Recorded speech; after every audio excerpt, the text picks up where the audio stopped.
Hello there, this is Moon724. Today I'm going to show you how you can fix the red eye in a photo.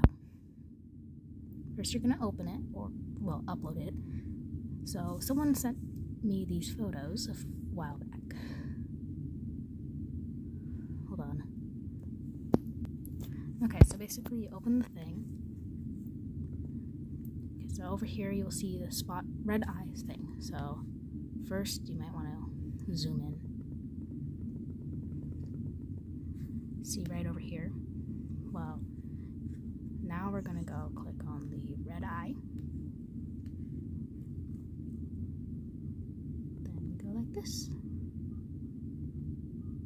Kind of fixes it. As you can see. Here's another.